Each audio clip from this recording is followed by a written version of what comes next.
Hey guys, Whitney here. Welcome Friday morning. I'm gonna let you guys get filed into the room. That's amazing.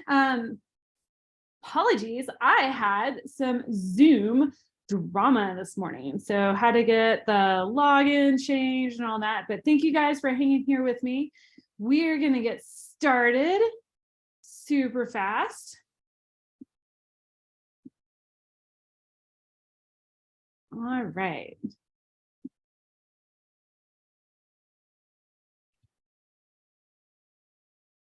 Woohoo, we got a full house this morning. That's amazing. Well, guys, we are here to talk about just goal setting for 2023. And so we are going to kind of start at the beginning. So some people, you may or may not be, I'm going to meet people where they're at on their journey today. So bear with me. For those of you who are really deep into your investing journey, the beginning might be like, this is pretty basic, but this is actually stuff that I do every single year to prepare for the following year. So I'm going to walk you through a large part of my process, of my family's process for goal setting, and then we can, open that up for Q&A questions. Now, I want you guys to find your Q&A box right now and jump in there because the chat box isn't open, but I want you to jump in there and just tell me where you're from, where you're joining from this morning. And this is kind of an exercise. One, see if you guys are paying attention, and two, make sure that you found that Q&A box because this is going to be interactive. I want you also to have some pen and paper out, and I want you to be an active learner here and doing the exercises alongside of what we're doing today, not just going, I'll come back and watch this webinar later. No, I want you to do the work. It's simple. Okay, it's not necessarily easy, but it's simple. I want you to do it as we're doing this. That way, when you walk away, you have a really high level plan, and you're going to see why this is super important. So who do we have here? We got, North Virginia, excellent. DC, Cleveland, Ohio, Spring, Texas. Oh, Trisha, Minnesota, of course. Maryland, South Carolina. Oh, some familiar faces here. Bend, Oregon. Good morning, Carol. Thanks for joining. LA. Oh man, Midland, Texas. Casey. I went to high school in Midland, Texas. We need to talk. So Simi Valley, chat is disabled. Yes, chat is disabled. You guys, we're going to be communicating largely one-on-one through the Q&A box, but just hang with me here. If you got any questions, let me know. Drop in the Q&A box. I will try to answer them in order throughout the presentation, give you guys some time to work through the different exercises that we have here. And then whatever time we have at the end, we will clean up those questions. Okay, so if this is your first time joining, this is one of the Passive Investing Made Simple boot camps. And I am Whitney Elkins-Hutten. I'm the Director of Investor Education here at passiveinvesting.com. And I'm going to go ahead and give you my email right now. If you ever need to get in touch with me, it's whitney@passiveinvesting.com. You can reach out to me there. We also host the Passive Investing Made Simple masterclass. It's a weekly masterclass, so you can sign up for those. And yeah, I just love talking about all things real estate. There really hasn't been that much that I haven't done in real estate, but my forte right now is passive investing. And it doesn't always necessarily mean large deals. Some of you guys here on the webinar, I actually have worked one-on-one with in a smaller deal capacity. So it's super exciting to see you guys here. All right. But this is the whole reason why I invest in real estate is these two individuals right here. This is me and my crazy crew. I started off real estate investing in 2002, live-in flipping and house hacking. And really, honestly, accidental landlord, didn't know what I was doing. Here, a relationship fell apart and I had a house and I stuck it full of roommates. YouTube didn't exist, so I got the Home Depot 1-2-3 book and taught myself all sorts of things on how to rehab a house. Some went really well, some didn't go so well. I also bribed a lot of my friends with beer and pizza and sushi in order to help me get a lot of the work done. But what happened after that 11-month journey is that I had a house that I actually, when I sold, which was a mistake, by the way, I made more than I had been making at my day job, and I had not been paying for my housing expense or any of the utilities that entire year. And that I was hooked. So I did a few more of those type of projects over the next few years. My husband joined me. And then it dawned on us one day that we needed cash flow if we ever wanted to step away from our work. But flipping doesn't give you cash flow, it gives you chunks of equity. So then we needed to figure out a way to hold on to the properties and put tenants in them. Well, that worked well for several years, but then we had a baby, and I was taking care of two of my grandparents at the same time. And then I didn't have enough time to get this all done. So we needed to figure out a way to scale further faster. So at each ceiling of achievement, you have to put in a person or a process. And for us, we decided to do both. And we decided to, one, learn ourselves on how to buy a multifamily building, and then two, how to invest in other people's deals. And fast forward, just a few short years later, we've scaled a portfolio of over 6,500 residential units in partnership, 2,200 self-storage units. I think we're up to 14 car washes now in a hotel. But really, at the end of the day, is the result that we were after, which is 100% control and freedom of how we spend our time. And guys, I work with passiveinvesting.com, but this is what I get to do every single day. So many of you reach out to me and they were like, "You're so energetic about this." And it's because I love what I do. I get to do this. And that is what I want to help walk you through as we go through our 2023 goal setting, is how to start shifting some of this mindset, the framing, understanding the numbers, to where you can now put yourself on a path where you get to do things. You get to wake up and you get to do things every single day. And some of it,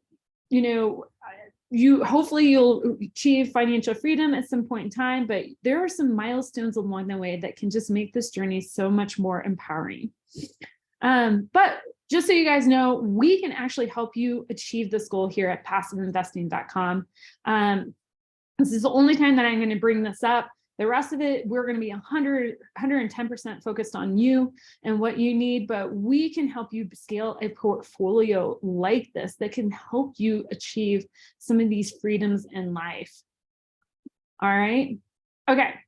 Disclaimer. This is a boot camp. We might touch on some financial advice, which we are going to go through some financial numbers today. I highly doubt we're going to get into much legal or tax advice. But regardless, during any of my presentations, I'm imparting to you what I have learned on my journey. I'm going to share what other people are sharing with me in the Q&A as well. But you need to take this information back to your team, evaluate it for yourself, and make sure it works for you before you make any sort of investment decision. All right.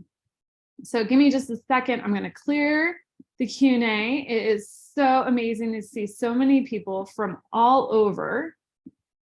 And as I do this and we start our presentation, I would love for you to take some time and jump in and let me know, what is your top burning question that you would like me to answer today?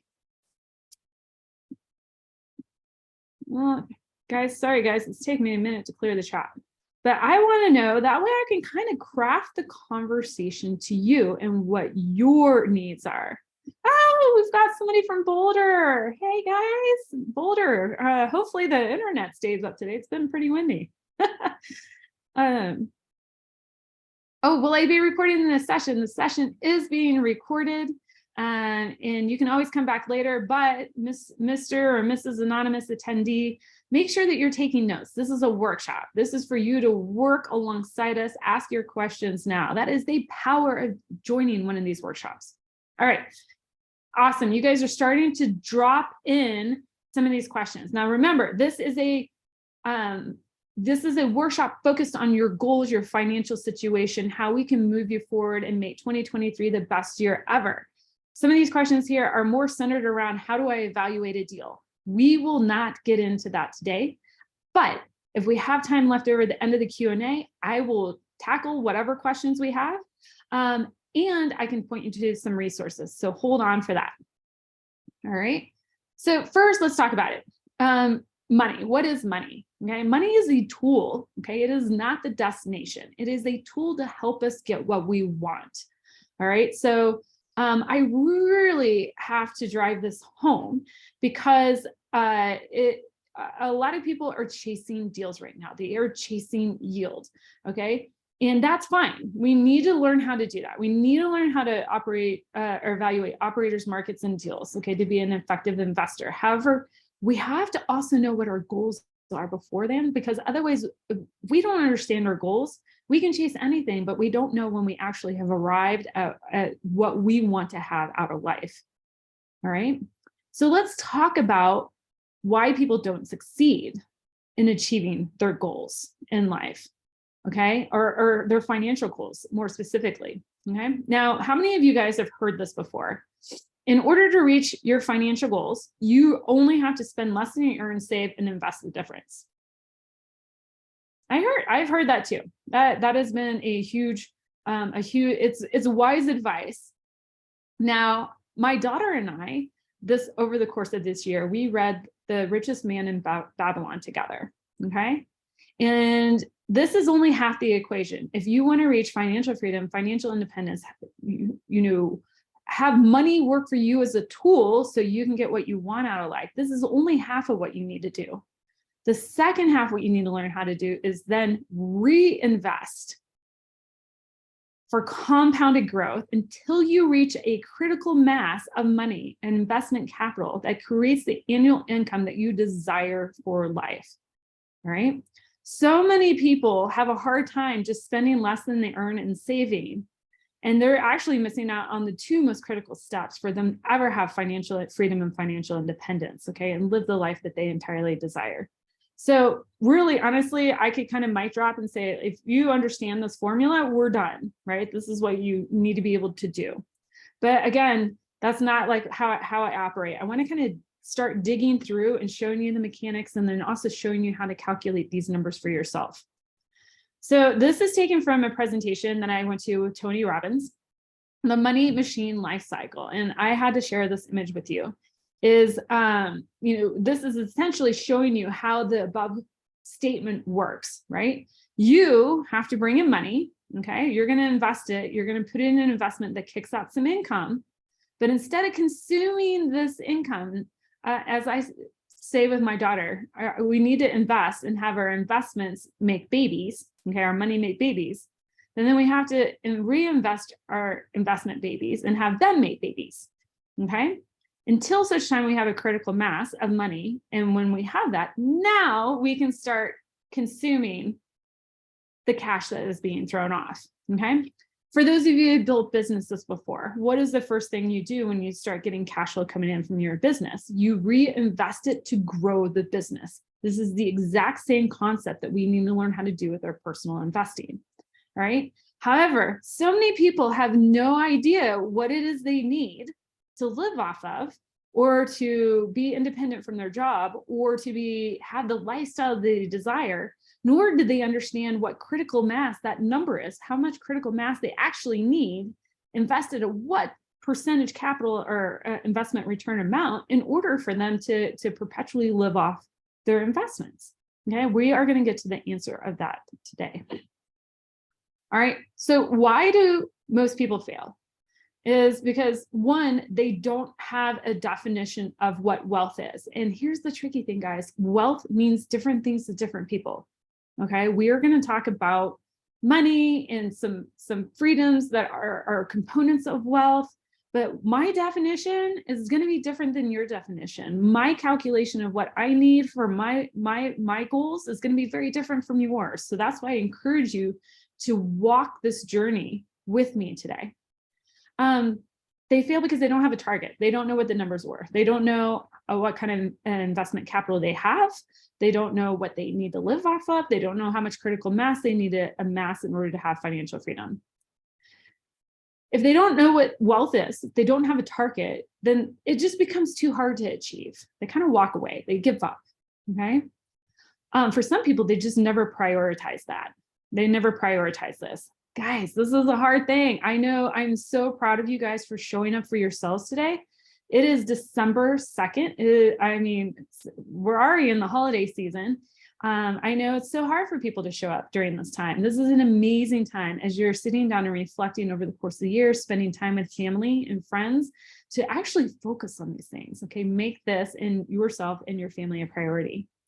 And more importantly, they don't have a plan. And that's what we want to walk away with here today is some sort of, base numbers for a plan that you can build off of. That way, these numbers can feed into all of these questions you guys are having, here, like how do I evaluate a deal? What's the average rate of return? How many passive deals would I need to get on my W-2? You have to know these things first. We have to have this plan first. Okay. So to succeed, let's put a pretty bow on this. You have to have a clearly defined plan. You have to have a portfolio that aligns with your goals. All right. You have to revisit that portfolio annually and interrogate every investment and make sure it should stay in your portfolio. Okay. And then stay disciplined. I would say I have lost money passively investing. I will be vulnerable here. I will raise my hand and say, yep, it happens. You can lose money passively investing. It has been for one reason is lack of vetting the operator. That's it. Lack of vetting the operator. That is the only reason why I've ever lost money. Now, I'm not saying that's the only way you can lose money. That is, please don't misconstrue that. But I did not stay disciplined in my approaches. Okay. Now those investments, those were early on in my career, investing career.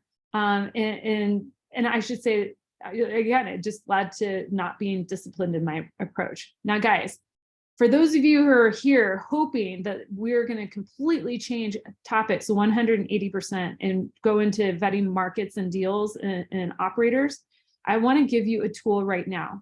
In September, I did a boot camp. You can find it on our YouTube channel of how to set your investment goals. And in October, I did a boot camp on how to vet operators, markets, and deals. All right. I will redo those boot camps over time live so you guys can be here and work through the process with me. But if you're searching for those tools right now, they're up on our YouTube channel. You can snag those there. And you can also email me at whitney@passiveinvesting.com for that information. All right. So let's dive in. Money leaks. All right. This is, a lot of you want to understand the third step to investing. We've got to back it up and get the first two steps covered. Some of you guys that are attending today have issues within your finances. And I uncover money leaks every single year I go through this exercise. So even if you're really good at investing, you're really buttoned up on your finances, I guarantee you, when you go through this process, you're going to uncover some things that, one, are just money you're taking off the table that you could be using for investing, or two, that you're just like, they just kind of snuck in. You were being a little undisciplined with aligning how you spend your money with your goals. So let's talk about these money leaks. So I'm not a big proponent for budgeting, okay? But I'm going to show you my version of budgeting, okay? I call it value-based spending, but there is a step that you have to do before. We have to learn how to track our expenses. Now, and this is going to feed into our work on identifying your investment numbers and what you need to be able to walk away from your W-2 job. You need to be able to track like your taxes. How many here, go to the Q&A box, know exactly how much they pay in taxes every single year? Okay, that is taken out of your check. And I'm talking federal, state, local, some people pay local tax, FICA, Social Security. Tell me, I would love to know, do you know exactly how much you're paying in taxes or no? Some people are like, yes, thumbs up, I know. Or David, thank you for being honest, way too much. Yep, I get that. Most people don't. Most people have no idea. They're like, it's buried somewhere, okay? We need to get crystal clear on what you're paying in each one of these areas. Because if you don't know, then there's no way that you can actually formulate a plan to be able to have your passive investments cover your lifestyle expenses. Okay, so track your expenses in these particular areas. Okay, also track your expenses in groceries, utilities, shopping, gifts, travel, household income. At minimum, gather 3 months of data. Now, we are in the holiday season. I know a lot of people have been spending money on gifts. I get that. So maybe track those expenses for November, October, and September. Okay, get that data together. My favorite tool to use is personalcapital.com, but there's tons of websites out there like You Need a Budget or Mint or something like that. But I love personalcapital.com for a couple of reasons, because it makes it easy to categorize all your expenses. And two, you can track your retirement, or excuse me, your investments in there and make some projections. Now, here's where the rubber meets the road. Okay, I told you I don't like budgeting. Okay, I think taking a critical look at what you're spending in each area and interrogating it, do you need to spend that much in that area? I think that's a valid question. But I would challenge you, go through your expenses and understand if they do a few different things, okay? Some of our expenses are just completely destructive to our overall wealth build, okay? They push us towards poverty, they push us towards debt. I'm gonna show you which of these expenses fall in which category. Some of them are consumptive, right? They don't build income or assets, but we need to manage them. Like we may not, or maybe we don't want to get rid of them completely, but we need to be able to manage them, right? Some are protective, okay? And they allow us to actually keep our wealth, maybe even grow our wealth. And oddly enough, we probably don't make space for these type of expenses in there. And I'm going to show you which ones you probably need to include. And then others are actually enhancing, they're productive, okay? It's kind of like a little slot machine.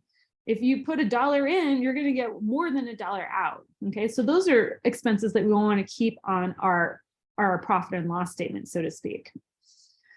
So what I encourage you to do is connect your credit cards, connect your bank accounts. Okay, you can, and for those of you who don't like using technology, don't want to use a platform like personalcapital.com or anything like that, you can do this on a spreadsheet. Okay. But again, take 3 months of expenses, and then I want you to go through and categorize them. And this is how you're going to categorize them. All right. I teach this in my one-on-one coaching with people. So I'm sharing this with you, but categorize them to, as destructive, consumptive, or protective, or productive. Every single line. All right. Okay. This is how we're going to get around budgeting. Okay. So our destructive expenses, anything that's an addicted habit, drug use, credit card debt, overdraft fees, bank account fees, all that sort of stuff, right? Monthly memberships that you're not using. This is huge. I always find with my coaching clients, tons of monthly memberships they're not using. Mortgage payments that are over 50% of your income. Anything in excess, really. Okay, again, this is negative. It's going to push us towards poverty, right? Our consumptive expenses, overcharges on cell phone bill, cable, satellite, high-speed internet, maybe to download television when you don't really need high-speed internet. You can kind of put a question mark on that. Buying a new car instead of a slightly used car, right? These are more of our consumptive expenses. Now, I'm not saying get rid of these, but just you need to know they don't build income or assets, right?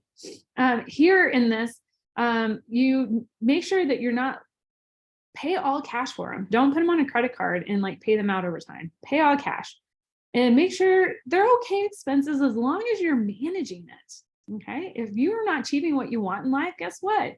Reduce your consumptive expenses, right?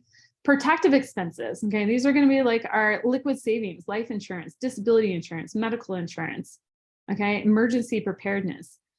These expenses allow us to keep our wealth. Okay. And then we've got our productive expenses, food, clothing, as long as it's reasonable, housing, as long as it's reasonable, charity donations, maybe even music lessons could fall in this category if you're learning a skill or, it just leads to your overall well-being, right? If they enhance life now and in the future, if you put $1 in, you get more than $1 out, that could be labeled as a productive expense. Guys, I recognize that you could probably take some of your consumptive expenses and label them as productive, and some of these productive and label them as consumptive. Again, this is what it means to you.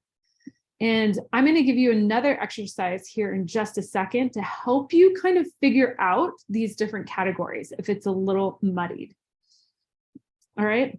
Now, once you categorize your expenses and you label them, this is where the simple process, I didn't say easy, it becomes a simple process to uncover more money to invest. Okay.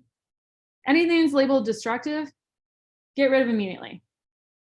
Okay. If you cannot get rid of it immediately, have a plan to get rid of it very quickly in the next 30, 60 days. Okay. Do not let it linger. And if there's another reason why you can't get rid of it, seek counseling. Okay. And remember, there's some addictive habits that can kind of fall in there. Now, it doesn't have to be drugs. It doesn't have to be alcohol. I've seen people have addictive habits to buying shoes and purses. Okay. Like shopping can be addictive too. All right. Let's see. Consumptive. Okay. Again, remember, these don't build income or assets. Okay. But there's a way to reduce this. Okay. We're going to show you how a methodology to reorient this towards your values for your lifestyle. Okay. Anything that doesn't match to what we call your lifestyle spending habits or your happiness spending habits, and again, I'm going to show you that in our next section, get rid of. If you're paying for duplicate services, get rid of it. Any subscriptions that you are not using and that are not providing value in life, get rid of. Okay. Get rid of these things to bolster your savings. All right. Then productive expenses. Okay. Just because you labeled it productive doesn't mean that you're actually paying the best dollar you could for it or getting the best service you could for it. Okay. Even though those productive expenses actually allow us to keep our wealth, renegotiate these. I renegotiate all my insurances every single year. Okay. Oftentimes I'm not moving policies, but I'm just making sure that I'm getting the best deal in the market. Okay. Be ruthless in your needs. I was able to renegotiate my housing insurance, get a much better policy, and save $700 a year. Okay, for a better policy and better coverage. I think a lot of times we get pretty lax about what our needs actually are and what we're paying for. Renegotiate your rates on an annual basis and watch out for high price subscription plans. Okay, it's sneaking in. Those things are pretty sneaky. Okay, productive. Okay, again, you put $1 in, you get $1 out. You still need to watch this category. So be very honest with yourself if you're overspending. Also watch as you grow your income from assets, this area can expand.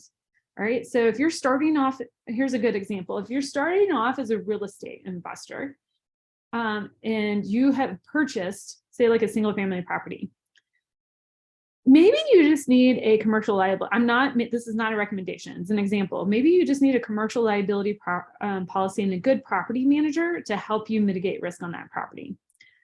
All too often, I see people go through crazy trust maneuvers, crazy LLC maneuvers for one single family property.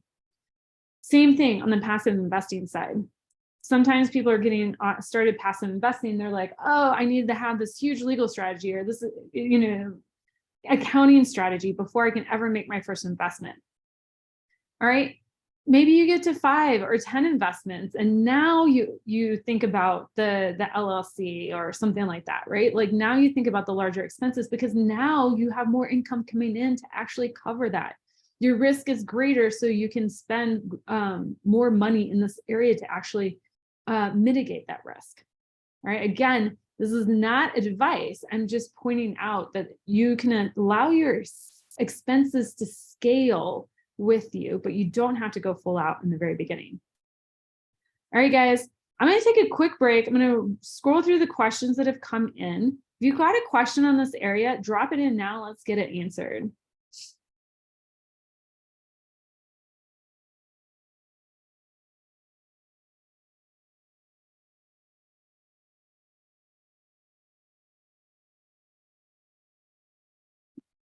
All right, let's see.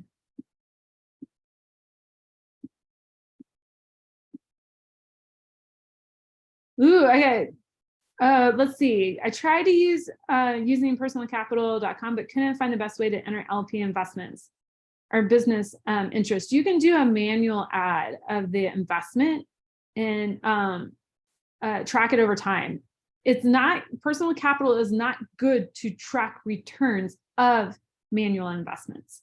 Okay. I just simply do that on a spreadsheet. Okay. And we're going to do a webinar on how to track your investments. There are other tools out there. There's a tool called Vyzer, V-Y-Z-E-R. Super expensive, but I haven't tried it. It's slated to help people do that. We are also going to be building out a platform in the next year for passive investors to be able to track their investments. Not just, we're talking any investment, not just with us, but any passive investment. We're actually building that out internally. Don't tell anybody. Awesome. Okay, guys, looks like we are pretty caught up on questions related to this category. Let's get into value-based spending, right? I promised you that we weren't going to talk about budgeting, okay? So if we're not going to talk about budgeting and how to orient around how we're going to spend our money, we've got to have another way to do this. And I'm going to show you how I do this. And I call it a value-based spending exercise. And I link it to my fulfillment, okay? And I love this quote by Tony Robbins: success without fulfillment is the ultimate failure. And, you know, so often we're so attached to the numbers that we forget that money is a tool to help us get what we want. We need to figure out what we want, okay? So this is an exercise that was, that I learned actually off a podcast from the Impact Theory with Tom Bilyeu. He had a guest on that was talking about the definition of happiness. And he said that happiness is an emotional state characterized by feelings of joy, satisfaction, contentment, and fulfillment. There's that fulfillment word again, guys. It follows, happiness is rooted in 3 categories in life: pleasure and gratification, embodiments of strengths and virtues, and then also meaning and purpose, okay? So I think this is a really great place to start. And this is an exercise that I go through. I do it once a quarter. You can do it more often. You can do it once a year, but my daughter and I sit down and do it once a quarter. My husband maybe sits down twice a year and does this with us. And I call it the happiness formula. So if we take this definition of happiness, really our happiness stems from our experiences, how we grow, and how we're giving back, right? Those 3 key areas. So I want you to break out that pen and paper. I'm going to give you a little bit of time. And guys, yes, I am getting into the dollar amount. A lot of you guys are asking questions. When are we going to find out the dollar amounts? We're getting there, okay? But we've got to do some groundwork beforehand. Okay, let's think about this. Let's think. Just take a moment. What experiences do you want to have in the next, let's say, 6 months? Okay. Now, this can be going on a safari, right? Or it could be climbing Mount Everest, or it can be going to a local play, right? Think in terms of local, national, and international. Okay, those 3 categories. And the reason why I encourage people to think in multiple layers here is because we often I find with a lot of my coaching clients that what gives them the most happiness are the things that kind of the going out to eat, you know, with their family, or going to a play, or hiking, you know, a regular hiking date with their family and friends, right? It's the smaller things that we don't put on our calendar that really don't cost that much, okay? But we also, as a family, we have like our pipe dreams. I shouldn't say pipe dreams, our dreams. I'm looking to take my daughter to space camp next spring. I'm looking to, you know, take her to the World Cup. I want her to share in that experience. I've been to a World Cup before. I want to take her to the Olympics. So we have some of these larger goals. So, but you can first, I encourage you can do this exercise and just get it all down. But then I encourage you to look at, what do you want for the next 6 months? Okay, if your cadence is to do this twice a year, 6 months. If your cadence is to do this 4 times a year, What do you want in the next 90 days in this category? All right. Once you kind of get an idea of experiences, I want you to take a minute and write down, how do you want to grow, or how do you need to grow? Okay. As you look forward in your goals, and we're going to revisit this question again at the end today. So you're going to have multiple opportunities to answer this for you. What kind of mindset do you need to have? Is there something in your mindset that you need to change? Are you pretty fixed in certain areas and you need to develop a growth mindset? What skills do you need to develop in 2023 to further towards your goals? What kind of networks do you need to have? Do you need to add a lawyer or a CPA to your network? Do you need to find other investors to connect with? Do you need to, I don't know, become part of a mastermind, get a coach? Or maybe it's not even related to investing at all. You just want to learn how to, for me, I want to learn how to make cheese. I know that sounds really crazy. Probably the worst thing that I could do for my health, but I want to learn how to make cheese. That's the growth. That's a skill that I want to acquire. Think about in terms of, how do you want to grow as a person? Okay. It can come from strengths and virtues, but even just like how you want to continue to make progress in your life. Right.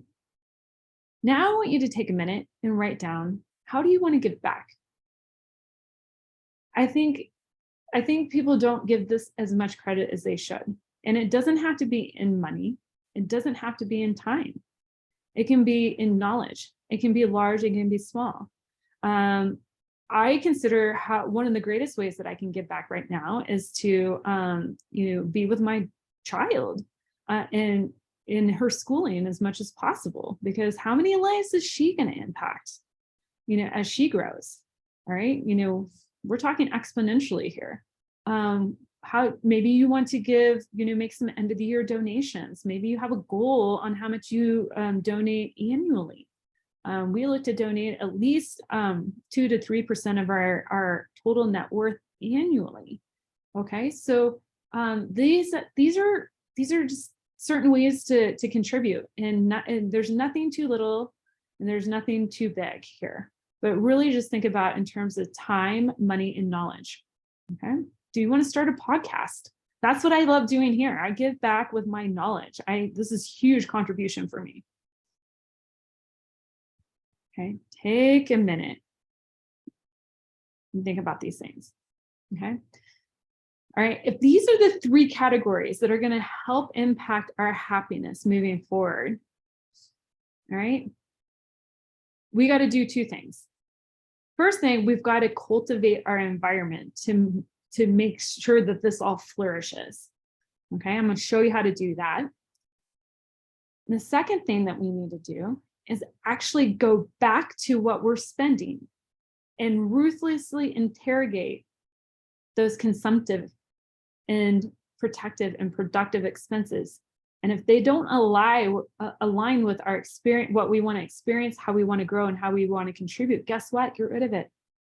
Again, I told you I never budget, but I'm ruthless on how on what I spend my money on. Right? Okay, so let's cultivate our environment first. Okay, as we look forward to 2023, how do you want your environment to change? Now, this environment, it can be in terms of your personal health, your mental health, your spiritual health, your relationship health. How is your home environment?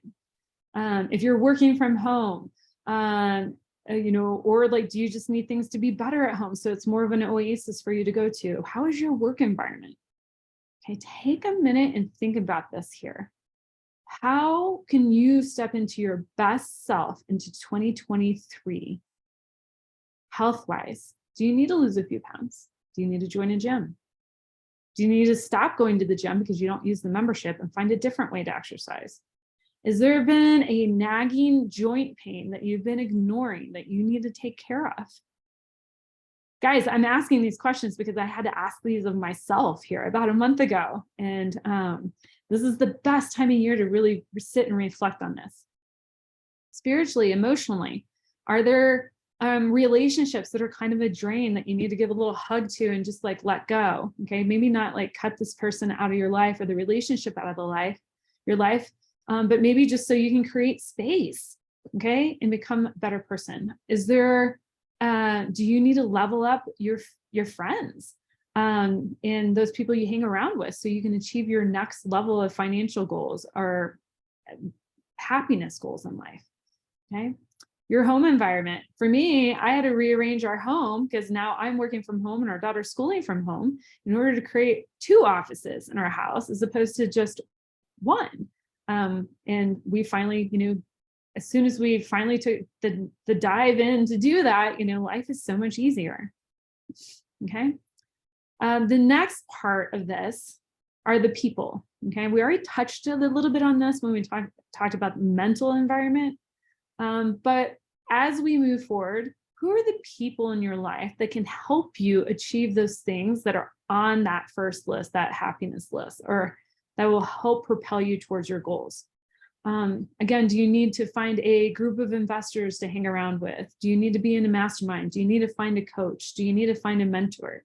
I'm happy to be your free mentor here at passiveinvesting.com. If you continue to join me on a weekly or a monthly basis, that's what I'm here for. Love answering questions for you guys. And then lastly, your networks. Okay. Think about this. And this doesn't, I'm not asking these questions in terms of investing, but what kind of support, what kind of leverage do you need at home? If you've ever read the book, Who Not How, who are the who's that you need? Okay. For me, when I sat down and thought about this, I know that most times people say, oh, find a cook and find somebody to clean your house is your first 2 who's. For me, it was, I needed to stop messing around in my yard. I needed to find somebody to take care of the yard. And I'm not talking about mowing the lawn. I'm talking about like cutting back all the bushes and the trees and all that sort of stuff. Who are those who's that you need in your life to help you leverage your time? Sit and think about this.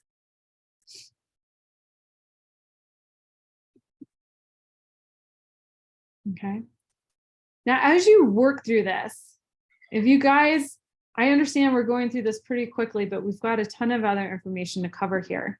Do this exercise for yourself, do it with your partner, and do it with your kids. Okay? Because guess what? Everybody has their own happiness plan, and you, as the steward here, are going to have to kind of figure out how to pull this all together, right? And we talked about that this is one way that I look at what do I spend my money on? What am I gearing towards financially as I build out my financial plan and my financial future? These are the things that are going to make me happy. It's going to be the experiences. It's not the things that I acquire. It's going to be the experiences I have. It's how I'm growing, how my family's growing, how I'm giving back. This is how I'm, orienting to the money I'm spending. Okay. All right. Now, I know several of the questions here are like, okay, Whitney, get to it. What are our 5 numbers? How do I actually figure out what do I need to exit? Okay. So here's, before I move on, what's the difference between growth versus environment? Okay. So let's go back here. The happiness formula is experience, growth, and contribution. Okay, these are the 3 areas that you're spending money on generally. What supports these 3 areas, you being able to succeed in these 3 areas, are the environment you're in, the people you're around, and the networks you have. Okay, so this is kind of the foundation. So a lot of times when I'm coaching people, if they're not getting the, movement and, how the life they want to build, how they want to grow, and how they want to contribute, there's something here. Their environment's off at home, it's not supportive. Oftentimes it's the people they're hanging around. Okay. Or they're not in the right networks. More times than not, it's the last 2. It's the people in the networks that's the missing crunch. Okay. Hopefully that kind of helps you kind of delineate between the 2.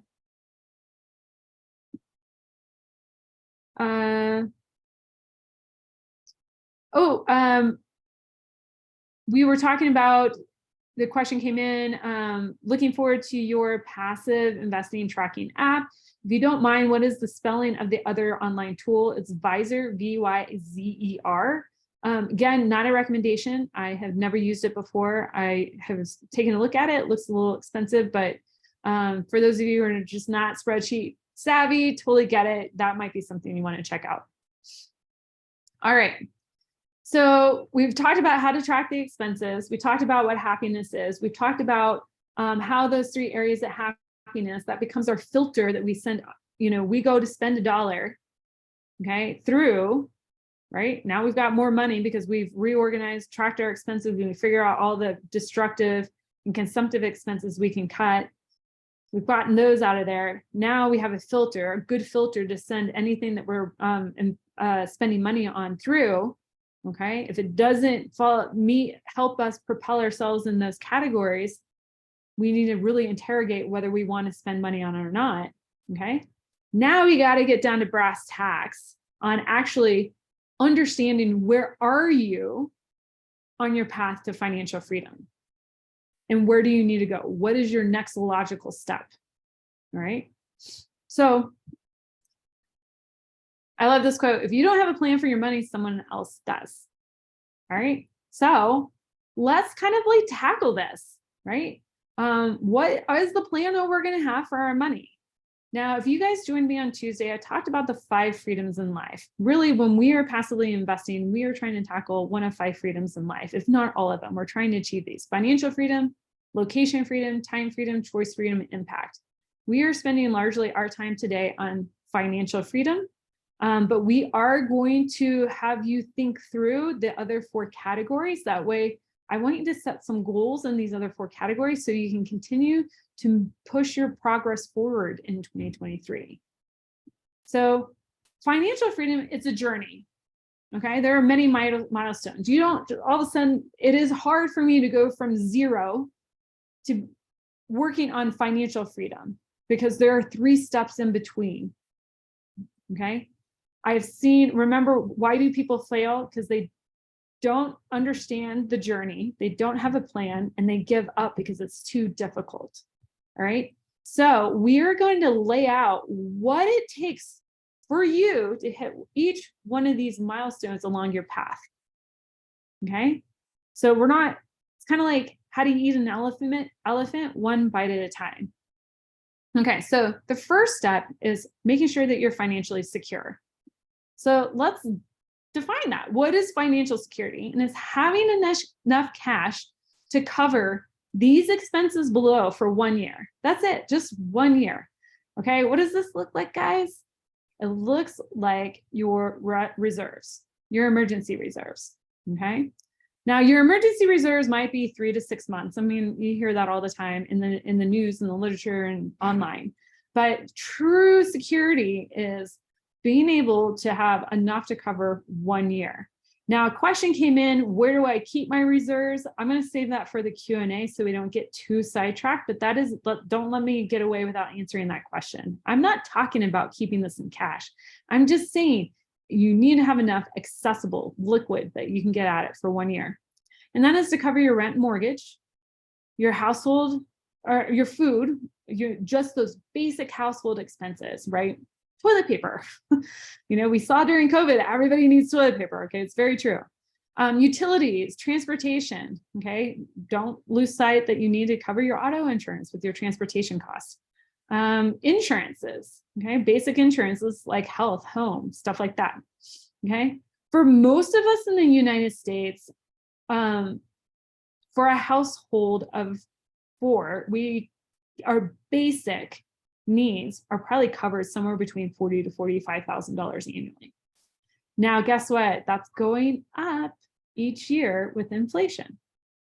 Okay, so now a lot of you might go, there is no way I could live on $45,000 a year. There's no way my family of 4 could do that.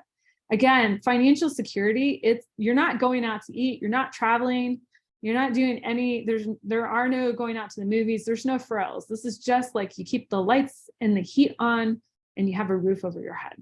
Okay, that is financial security. So take a moment and think through these, just rough numbers in each one of these categories. Write that down, what that number is. What is your total mortgage? How much are you spending on food? What is your total transportation? And how much are you spending on insurance? If you can't say that, write that down immediately. You got some work to do here. That's number one. Okay, that's step number one. Step number two is financial vitality. This is milepost number two, I should say. And that is have enough cash on hand to cover these expenses for 1 year. Okay, everything under your financial security category, half of what you spend on clothing, half of your current dining and entertainment expenses, and half the small indulgences. Okay, so go ahead and jot down what that looks like for you. And if you're not liking your numbers that you're writing down, that's okay. Okay, you don't have to. This is kind of like a food diary. Nobody loves writing down what they eat, but when you write it down, you're like, oh, whoops, maybe I need to address that, right? But write this down. The next level, the next milestone is financial independence. Okay, this is what gets covered all the time. Financial independence, retire early, right? But let's define this. This is having investments that generate enough cash flow to live your current quality of life that will adjust for inflation without ever having to work again. Okay. This is challenging for me when a lot of people base financial independence off of withdrawal of a portfolio, say like a stock market portfolio, because we can't control what happens in the stock market. Okay. Those things don't necessarily adjust with inflation either. Anyways, I got off on a little bit of a tangent there, but this is the first time we're switching to having enough cash flow. So if you're sitting there at zero going, I'm new to passive investing, I want to start making the first investments, and you're immediately leaping to how do I become financially independent and not have to work again? You're missing the first two milestones that you need to hit. Okay, it's important for us to have those milestones there so you can feel progress and a sense of achievement, right? All right, when we talk about financial independence, okay, we might, again, this kind of allows for us, in this category to, our full dining, our full clothing, our full travel expenses that we have now. Okay, a good way to kind of think about this, a good way to get at this number is just take what you're spending now and plug that number in. Okay, financial freedom. Okay, now notice a lot of people say they want to reach financial freedom. This is milestone number 4. Okay, there are 3 other steps that you got to hit beforehand. Okay, financial freedom is when you have enough cash flow coming in to live your ideal lifestyle that adjusts for inflation without ever having to work again. Okay, so think about what you currently have now. Okay, maybe you're at financial independence and you're like, I don't know, 2023, I want to start building towards financial freedom. What does that look like? Well, do you want to get a second home? What would that cost? Do you want to travel more? Say go on a safari. Do you want to have a luxury boat or a luxury car or a boat? I mean, this can be anything. The world is your oyster, but those are the things. Start kind of plugging those in and counting for those costs. Clarity is power. If you never write down what it is you want, okay, you cannot achieve the plan. You have to write it down. It has to become clear, because once you write it down, now you can create a strategy and a plan around it. But there's one more level of freedom past this. Okay, and I'm always enthralled about this because this is different for everybody. Then there's absolute financial freedom. This is where your investments are bringing in enough cash flow to where you can do what you want with whomever you want, whenever you want, without having to ever work again. For some people, they think about, they have their own plane and they can go to their own private island and they own their own sports franchise, so they can get, their favorite sports, so they can go see that whenever they want. But this is leveling up to the next level. Okay. And again, if you can't dream it, if you can't write it down what it is you want, there's no way you can ever achieve it. There's no way you can create a plan around it. So think about that. All right. So let's dive into the numbers here. Let's think about this. Write down, even if you're well past having the income coming in to achieve your financial security number, write that down. Okay, because this is, again, you need to think about this because your expenses adjust every single year. So every time you go back to revisit these numbers, you need to interrogate. Say your financial security number was $40,000 in 2020, but it's 45 in 2021, and now it's 50 this year, right? What's happening there? Okay.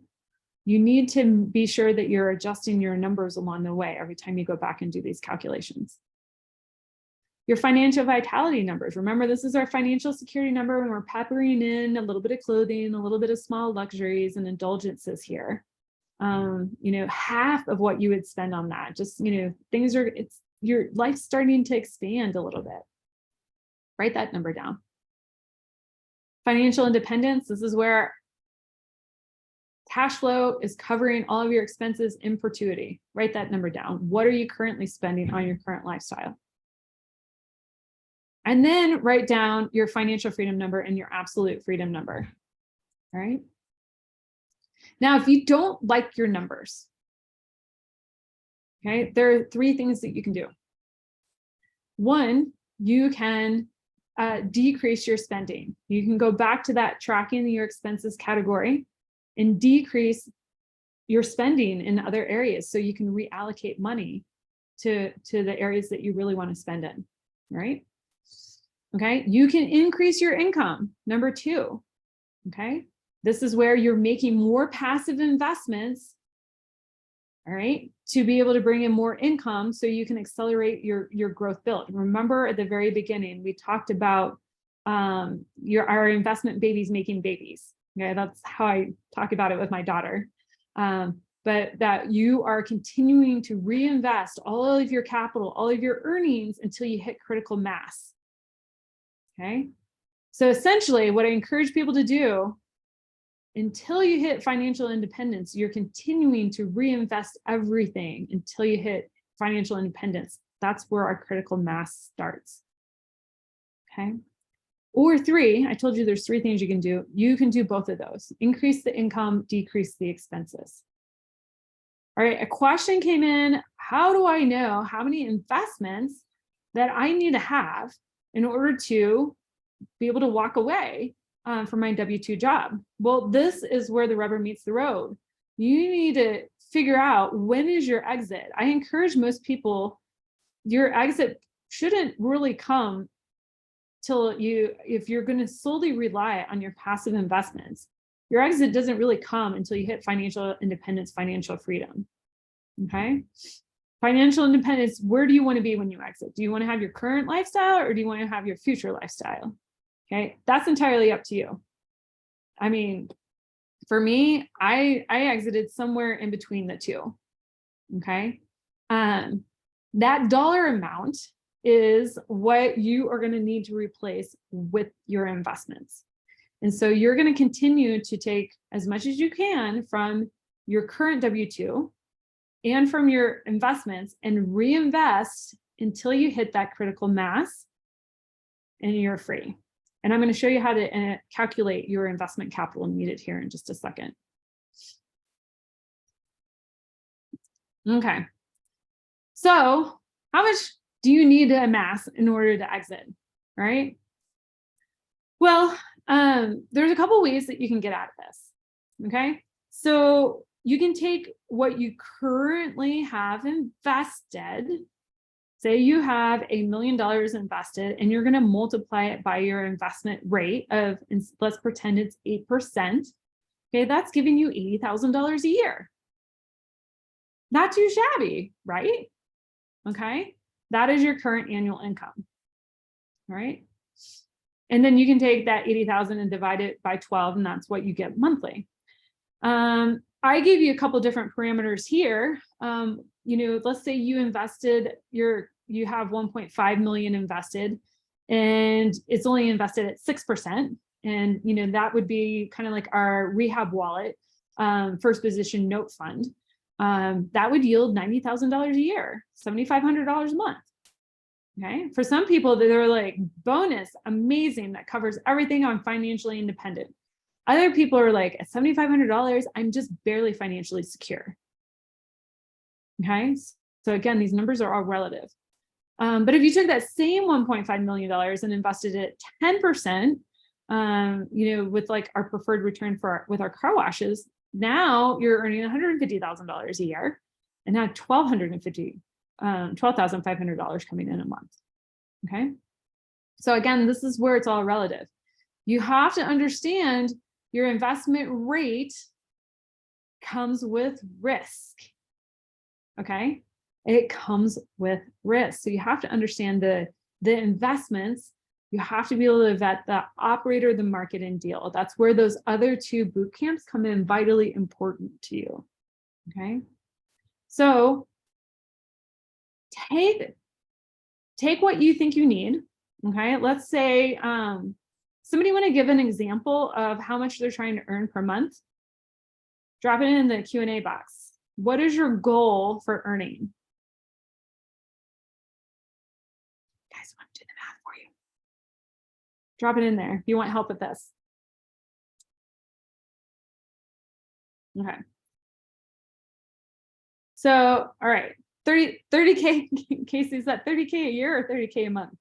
Clarify that with me, because it's really important to our calculation. Casey's going for it. Okay, Casey would like 30K a month. We have another example in here too. So if Casey wants 30K a month, and Casey's investing at 6% investments, that she is going to need $6 million invested at 6%. Okay, but if she's investing at 12%, her investments are kicking off 12%, she only needs $3 million. Okay, it's all relative. David, you said 14K. Is that a month? A year?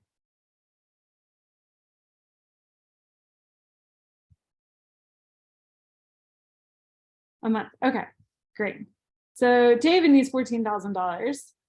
Okay, so at 6%, he would need $2.8 million of invested capital. Okay, and if he doubled that to 12, he would need 1.4, right? This is how that road, people can achieve that, go down this road so differently, okay? It depends, and that's where, again, we're gonna kind of leave this goal setting today, right? And then we need to shift back into defining what do you need from your portfolio, okay? Going back to that September boot camp. And then also how to vet the operators and markets and deals that are gonna help you meet your goals. That's the October boot camp that we did, okay? Do you guys understand how to calculate these numbers? Okay. So, perfect, okay. Because if you don't know, it's going to be hard for you to create a plan. Now, that number might seem completely overwhelming to you. If you're starting at 0 and you're like, wow, I want to be super conservative with my investments. I'm only going to do notes at 6%, and I want 30K a month coming in. I need $6 million. That's hard, okay? It can be, okay? But again, that's why we have a clear set plan to help you think through what exactly do you need, numbers wise. What do your expenses look like? Are expenses aligned with your goals, okay? With what you want out of life, that happiness plan, okay? We've given you a process to revisit this annually. Guys, once you get used to this process, the initial lift is tracking your expenses that first time. If you continue tracking them over time, you can get through this process in probably 30 or 40 minutes one time a year. Okay, it can go really pretty fast. And then you have to stay disciplined on how you invest. All right. And this last part is where investors get derailed. They start swinging for the fences on appreciative deals. They start swinging for the fences on high yield assets, not understanding the risk associated with them. Okay, this is where I get back to my 7 principles of conservative investing. Investments have to preserve capital. They have to have some sort of cash flow to them. Shows that it's stable right now in today's environment. Okay, there's other reasons why you want cash flow coming in. Even if you don't want the cash flow right now, you can take the cash flow and continue to compound it, throw it back into your money-making machine and reinvest in your plan. Okay, but if it doesn't have cash flow, you can never flip the switch whenever you want to start living off that cash flow, right? Has to have appreciation to it, okay?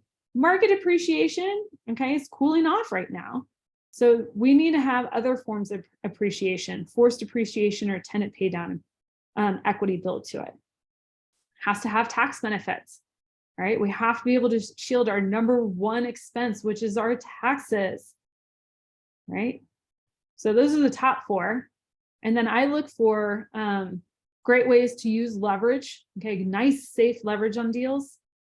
I look for investments that I can renegotiate the contract with the customer or the tenant minimally annually, okay, if maybe 30 days with self-storage, monthly with, say, car washes, or even weekly or daily, say like with hotels. I look for, inflation hedged assets. Okay, assets that where I can get a loan on them and the cost is going to erode the loan. Okay, the income will erode the loan on it. And then I also look to invest with experts. Okay, I don't have to become the experts in all these spaces. Okay, but I have to become really good at vetting people to help me invest in these spaces. All right. So moving the needle, let's answer some questions here, and then we're going to tackle a couple other the freedoms, and then we're going to open it up to Q&A. What are you going to set aside to invest in 2023? Now that you've done some of these numbers, you've looked at what it would take to hit security, vitality, independence, and freedom. Okay. You've taken a look at how much it's going to cost, or how much capital you need to set aside in order to hit these numbers. What are you going to set aside to start investing? Is this a priority for you? Is this a must? Okay, right? We are moved more readily as human beings to move away from pain than we are towards pleasure. Okay. Everything that we talked about here today is trying to get you to move towards pleasure, move towards financial freedom, move towards that. So it's hard. It's harder to get motivated for that, right? If you're in pain, if you have a job that's just crushing your soul, if you're traveling more for work that's taking time away from your family, you're going to be more motivated, right? You have to find that pain, right? Make it a must. Okay. What actions do you need to take? Okay. Who do you have to become in order to achieve these goals, to set it to what you want to achieve in 2023? Okay. What kind of mindsets do you need to have? Is there some sort of like internal personal development work that you need to do? Are there skills that you need to acquire and networks? I want you guys to go to the chat box, and I want you to, every single one of you guys still here. There's a lot of us still here. I want you to drop in there. Who do you have to become? What mindset, skills, and networks do you need for 2023 to hit your goal? And I want you to put in what your goal is. You can make it an income goal. You can make it a total net investing goal. I want you to drop in your mindset, skills, and networks. What do you need? It can be all 3 areas, and I want you to write your goal. Because if you don't write it down, you can't achieve it. So go ahead and write it down. It's only being shared with me, but it gives me some way that I can help you guys over the next year.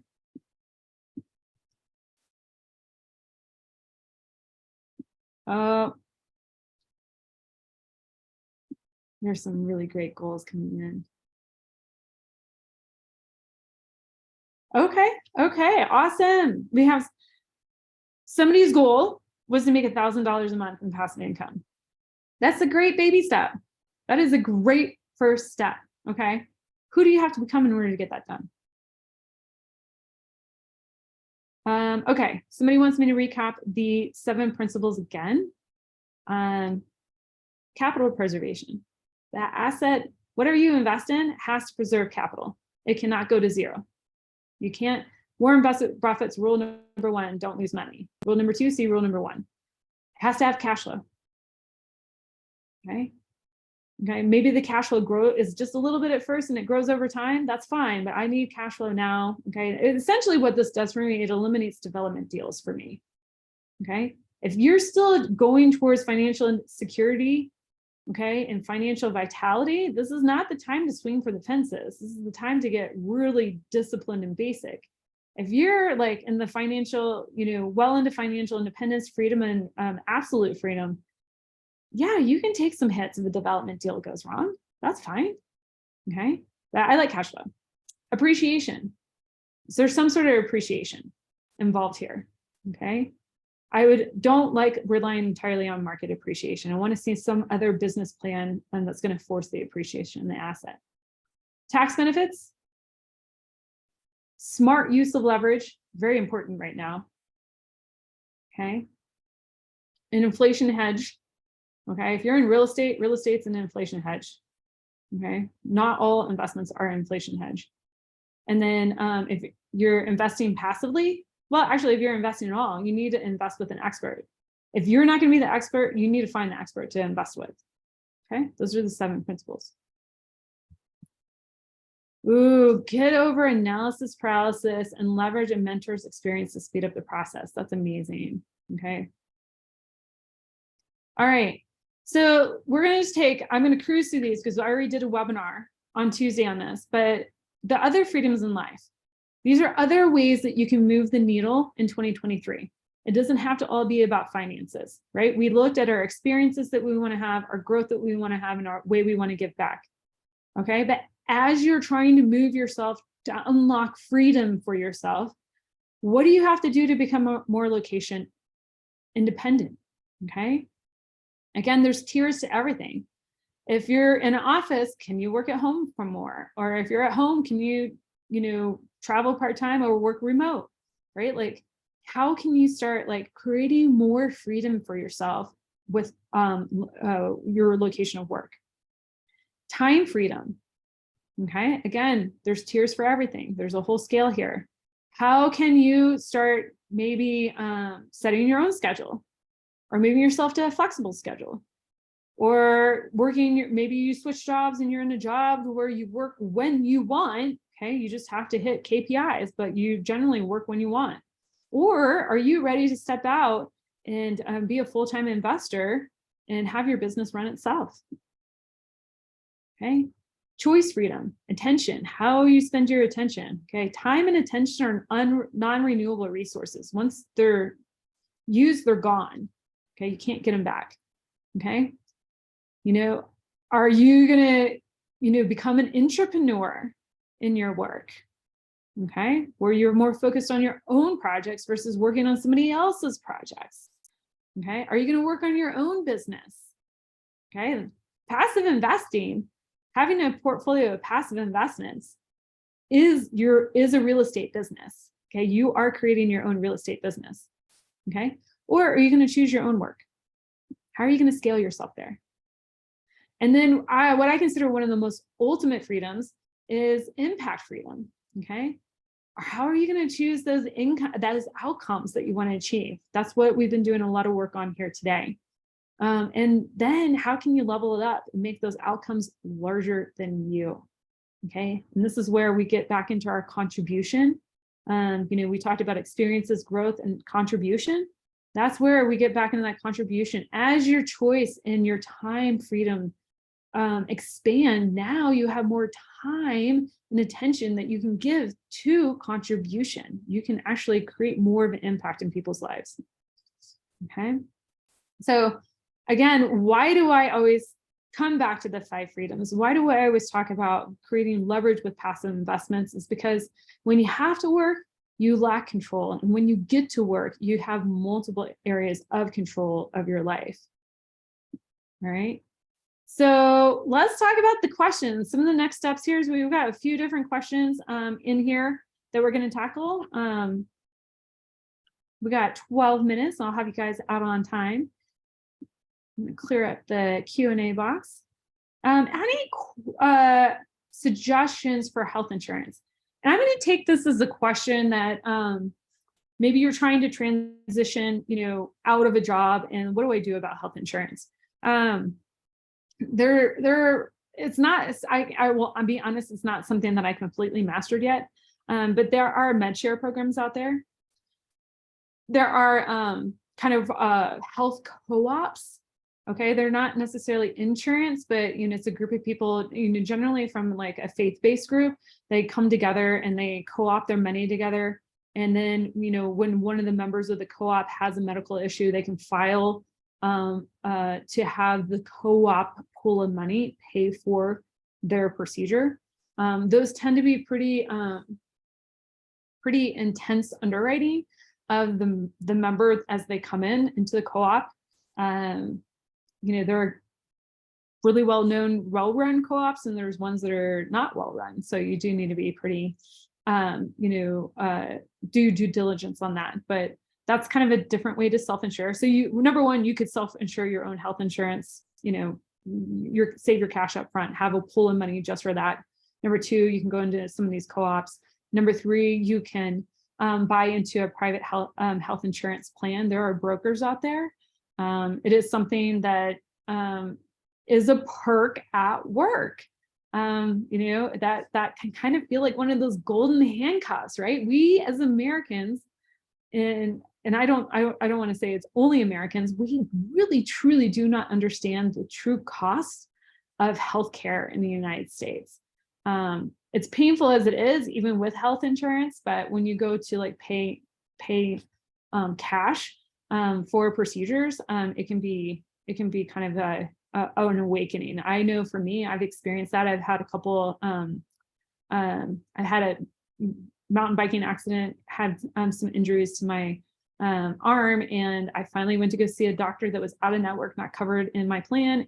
I've been getting amazing care, and it's pricey. So yeah, it can be really startling for sure. But those are a few different ideas there. Somebody came in late. Yes, this is recorded. It will be sent out afterwards. So don't fear, you guys will have the recording on us, but we did do a lot of work live. Somebody wants to have a formula that helps determine when to pull cash out of the stock market if it's still down to make up a loss. That is not something that I get into there. That's going to be more working with a financial advisor or a fiduciary advisor, or even an accountant, because there is a tax tactic called tax loss harvesting, to where you can cash out an investment when it's down. Okay, you cannot buy back the same investment, right? You can't. That would be resetting your basis. You can't buy back the same investment. And I believe the window is for like 30 days, the same investment or a comparable investment for 30 days.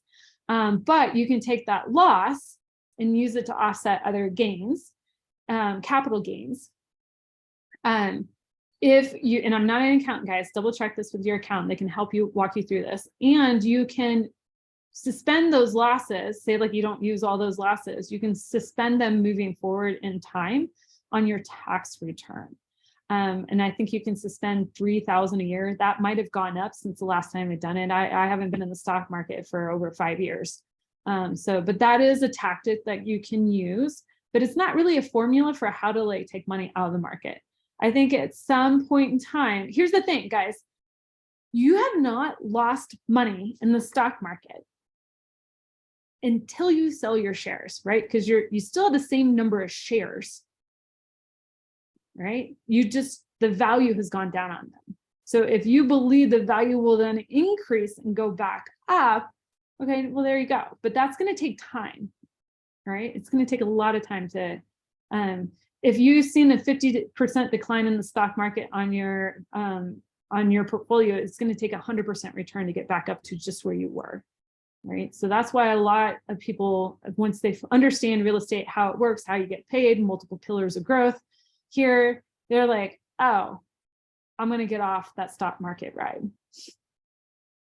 Once I invested in a few deals and getting cash flow, what's a good tool for reinvesting along the way? I started to learn about whole life and infinity investing.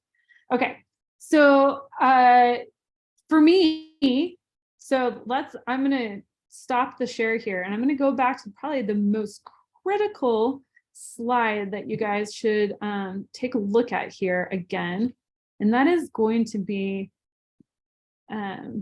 towards the very beginning, and that is, continuing to reinvest until you hit critical mass here. And it's the one that I shared about from a presentation that I saw with Tony Robbins.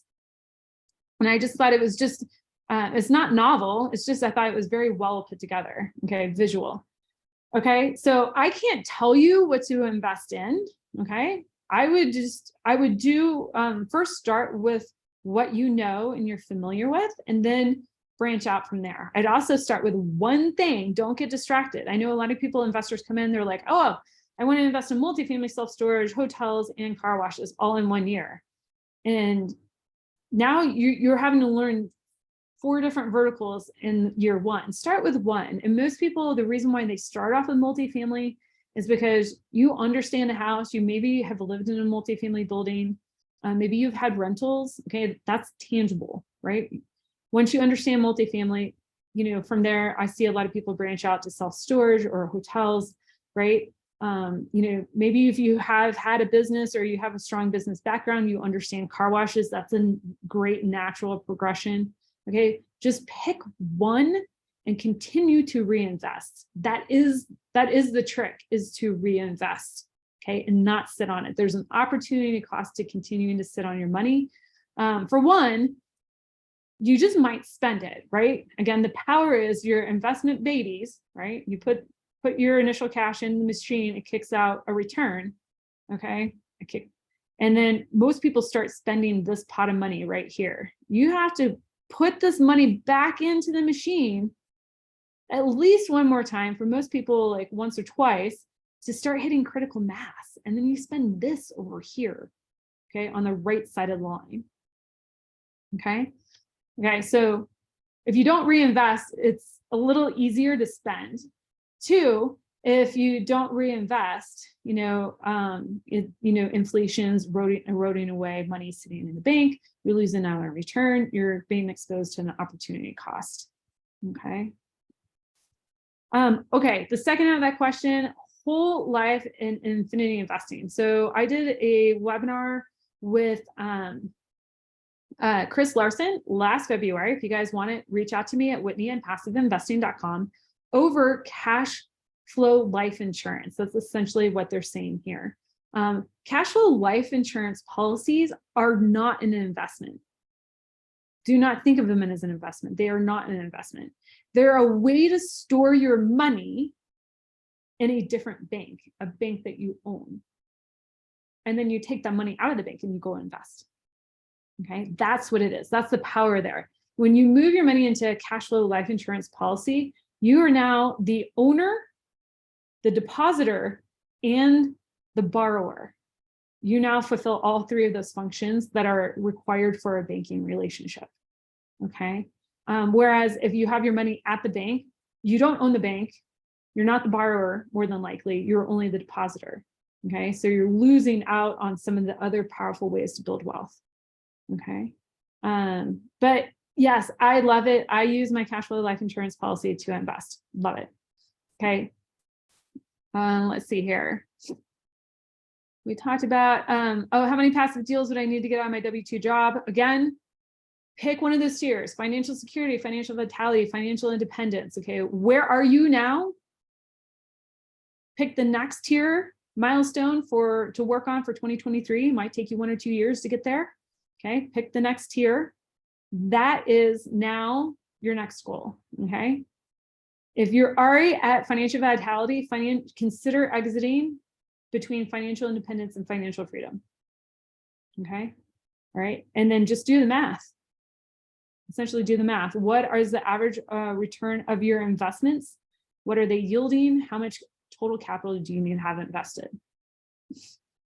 All right. What's the best way to think about it if you should pull out a equity from a HELOC to invest in passive investment? Okay, so as we go into these challenging times, we're in these challenging times. I love HELOCs, but I love them for a different reason. I love them for liquidity. Okay, so step number one, we touched on it here, financial security. Make sure you have those reserves in place first. Number one, if you don't have your reserves in place, don't pull a HELOC to invest. Okay, make sure your personal consumptive credit is taken care of. Okay, if you're using credit cards repeatedly to pay for expenses so you can get points, fantastic. Okay, but I mean, largely you have a pot of money that you can pay off your credit cards and you can eliminate that risk. Okay, you're not exposed to creditors. And then make sure your current housing costs are 35% or 35, don't make up more than 35% of your personal finances. Okay, very critical, because what you're doing with the HELOC is you're adding on to your housing costs. You're leveraging future dollars that you have not yet realized in order to invest. Okay, if your housing costs are already super high, we don't want to do that. Okay, that can set you up for a lot of different problems. Now, these are things that I learned in taking a class with the CEO of Home Depot. Love him or hate Home Depot. That's entirely up to you. He is a brainiac when it comes to finances. And really, at the end of the class, he laid out these 4-step processes.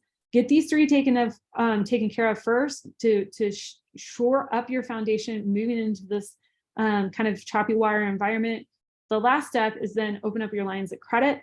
That's where, but have it for liquidity. Okay, it can be business lines of credit, it can be a HELOC on your primary residence, but that is, now, once you have those other steps taken care of, you can now use the HELOC for liquidity. Okay, now let's move into, would I use a HELOC? Excuse me, guys. Would I use a HELOC to invest? Absolutely, I would, as long as everything else checks out. I'm all choked up. Anyways. However, I like cash flow life insurance policies better because I'm now in the other 2 roles of setting up my own personal bank, right? I'm the owner of the policy, I'm the depositor into the policy, I'm also the borrower against the policy. So I like that relationship better than pulling money from a HELOC. If you can't or don't want to open up a cash flow life insurance policy, I'm not selling you guys on them. This is not a recommendation. I get it. HELOCs can be a good choice, but you are leaving some money on the table, right? Because the money in the equity of your house earns 0, whereas the money in your cash flow life insurance policy earns a dividend. Okay, it's compounding in your cash flow life insurance policy, and you're paying simple interest. Whereas when you use the HELOC, it's not compounding. The equity is not compounding. Okay, so it's just a little bit of a nuance there of kind of order of operations on things. Let's see. You mentioned in the beginning that you'd give us an idea what to do with the money, and we may need access to liquidity. Okay. So when I was talking about financial security and in that step, I'll put a pretty little bow on this. I like cash flow life insurance policies. For me, I will keep 1 to 2 months cash, and the rest I put in my cash flow life insurance policy. Okay, but so it can earn a dividend, and I can always get at it. It only takes me 2 or 3 days to get at it. I probably only need to keep a month liquid cash. But when I sit down with my goals with my husband, he likes 2 months, so we do that. We keep 2 months in the bank. Everything else is stored in that whole life policy. So that's kind of my strategy. Everybody's going to have a different strategy of what they're comfortable with. Let's see here. What strategies would you recommend to somebody transition from a passive to an active investor? I would like to have a few smaller multifamilies to pass on to my great kids as part of leaving a legacy. I'm 38. Here's the thing. I guess the question is, only you can tell if that's a good strategy. Are your needs taken care of? Is your oxygen mask do you fully have it on? Are you done? Have you reached critical mass? If you haven't reached critical mass, this is not time to build the legacy, right? You can have legacy in mind, right? You can have all these puzzle pieces in place that as you're building your portfolio that you need moves on to your family. Okay, that's great. So that's question number one. If you don't have your legacy or your oxygen mask on first, I'm not sure that's, think about forestalling buying property specifically to pass on to kids. Number two, do your grandkids want property? If they don't want property, if all they're going to do is sell it, I wouldn't get them property. For me, my daughter does want property. So we do have controlled property that she will eventually get. But I'm training her to take care of the property. She understands it, even at age 10 and a half, and she wants it. Okay, that's what she says now. We'll see how that goes over in like the next 2 to 5 years. Okay, but if your grandkids are like, I don't want it, I would think of a different way to pass that down. Okay, you can put passive investments into a trust and pass the trust down. They can become beneficiaries of the trust, and you can teach them how to manage that. There's other ways to get at this, but I would answer those questions first. As far as logistically, how do you do that? You would take some of your capital off the table and go buy multifamily and, put it in your name. Very important. Put in your name, not the grandkid's name. Okay. Again, talk to the lawyer on this. Put in your name. That way you get all the tax benefits. You get all the income right now. If you're 38, if things change in the next 10, 15, 20 years, you can do something about it. It's not titled in the kids' names. And then when you pass away, have it in your trust that goes to grandkids, right? And they get a step up in basis. Whereas if you give this to the grandkids now, they're going to pay taxes, potentially. So work with a lawyer on that. Okay. These are just high level things that I have learned about, but I'm not a lawyer. I'm not an accountant. So double check me on that. Okay, we're going to answer just a couple more. I know it's 12:05. You guys got to go. Thank you so much for hanging out with me today. This has been amazing. Before you go, there's still a considerable amount of people on here. I'm going to continue to work through the questions as quickly as I can. But I want to know from you, what did you like? What would you like to have seen, okay, in goal setting topics? Let's keep it, if you were, came here for other than goal setting, okay, let me know what you would like to hear about, and that way I can craft content for you. So go to the Q&A box and let me know. Passive investing, I can do this, I will do this, work with a mentor, continue to build relationships and further my education and take action. Yay, do it. Question, most tax efficient way to invest passively when greater than 90% of the assets are in a retirement account, IRAs and 401ks. Well, okay, so it's already tax efficient if you're investing in there. Now, you're probably well aware of UBIT, okay? Guys, UBIT is not as scary as most people make it out to be. It is a thing. It's unrelated business income tax. When you take a tax advantage asset and put it in a tax advantage account, you're going to get some taxes, okay? The IRS is just like, whoa, whoa, whoa, whoa. No, you can't get the depreciation and then put it in here and then not pay any taxes on this ever. Retirement accounts, for me personally, I like doing and putting my notes in my retirement accounts because it's ordinary income. But I will use my solo 401k to invest in real estate because solo 401ks don't pay UBIT tax. So I sidestep that, and I will use my solo 401k in order to invest in real estate.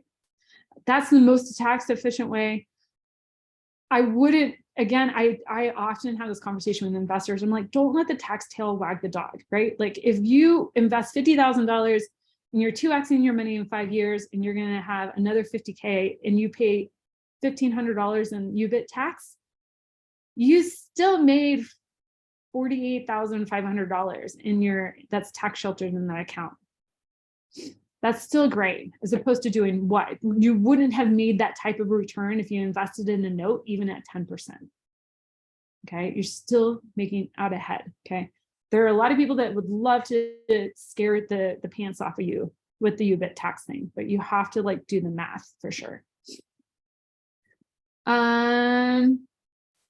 Let's see. If one was building a spreadsheet to predict future income through the use of investing with passive investing, what conservative return parameters would you use?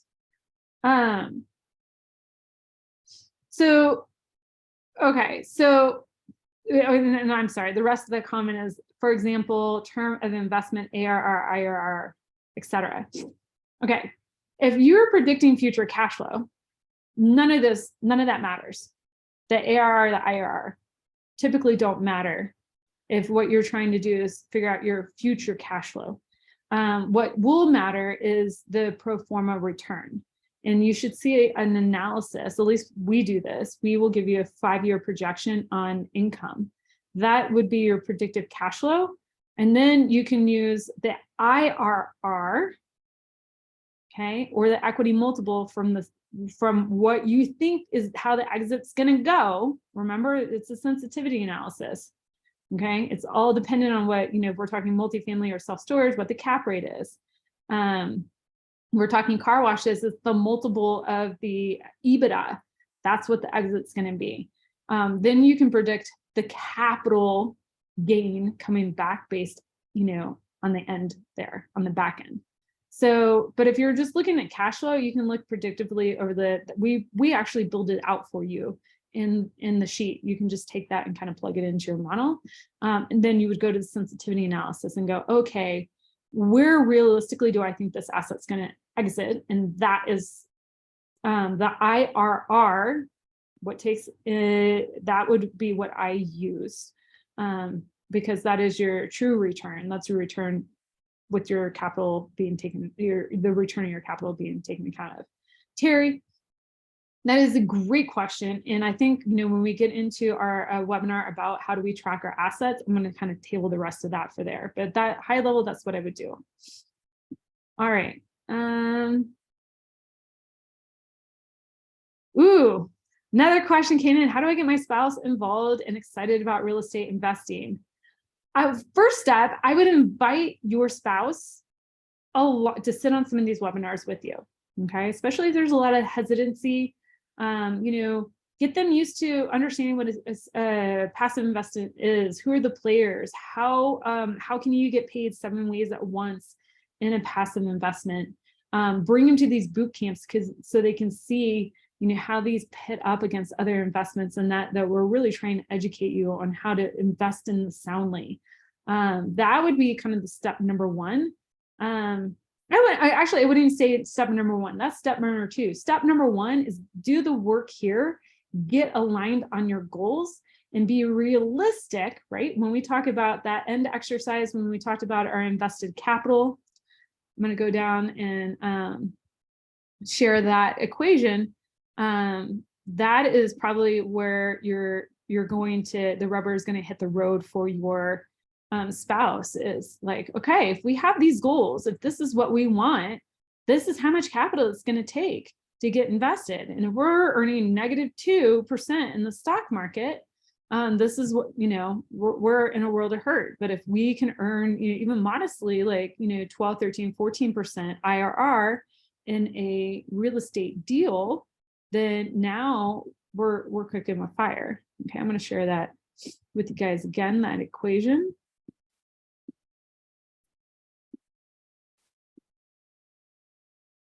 All right, it's right here. So that would be how I'd start the conversation. Get aligned on goals, have a shared vision. Okay, understand the math. All right. Because guys, remember, if you are building a portfolio of stocks, bonds, and mutual funds, in the night, there's the safe withdrawal rate. They call it, say it's 4%. It's actually ticked down to 3.8%. And that number's dropping. It's not going up, it's dropping. Okay, so really I'm really encourage people to look at other assets. What is the average rate of return with your investment platforms? Okay, we are not an investment platform. We are a private equity group, so we do private equity deals. And